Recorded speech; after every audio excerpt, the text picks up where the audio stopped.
Google's Pixel C is a funny little device. Running stock Android but with a Chromebook's branding and design, with an expensive accessory a must-buy if you want to get the most of it, it won't be on everyone's shopping list this holiday season. But 24 hours in, we're still stuck in the honeymoon phase, so let's enjoy it while it lasts. I'm Michael Fisher with Pocketnow, and this is a first impressions look at the Google Pixel C.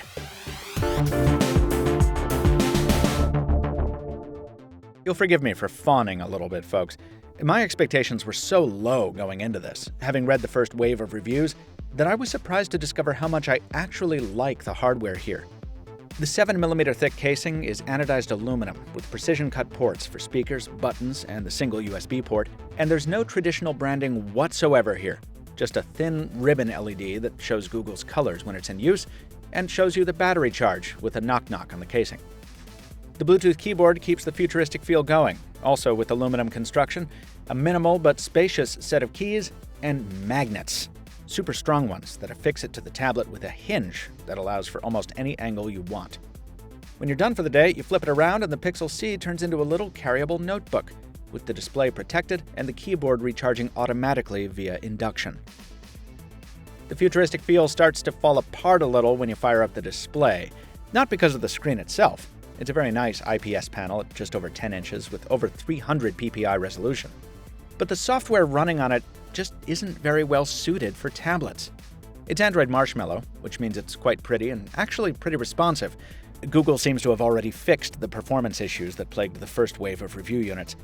But many of Android's third-party apps still aren't optimized for tablets, an issue we've complained about ever since the very first Android tablets hit the market about 5 years ago.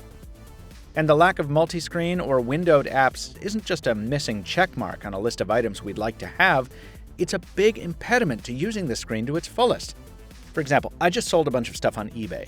Trying to add up all the profits using the onboard calculator, hopping back and forth between the multitasking ribbon, eBay, and it was just madness.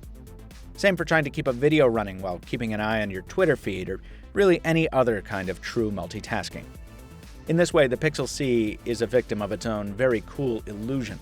Because of the excellent keyboard and beautiful hardware, it feels a lot like an expensive notebook computer.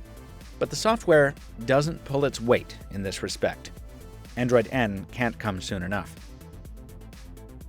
Keep in mind that's with the keyboard attached, folks.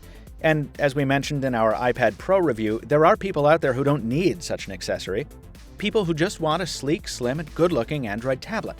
So in our full review, we'll cover that angle too, as well as battery life, which seems promising so far, audio output, which is loud but a little tinny at first listen, audio input, the 4 microphones have no trouble hearing us say "ko oogle," and camera performance, which is important for video calls if nothing else. For now, all I can say for sure is if you're watching this as a newly minted Pixel C owner, odds are you're pretty satisfied, even with the handicaps. That might be due to a combination of the honeymoon phase and reduced expectations, but that's fine. I always relish the chance to live in the future, and that's what using the Pixel C feels like 24 hours in.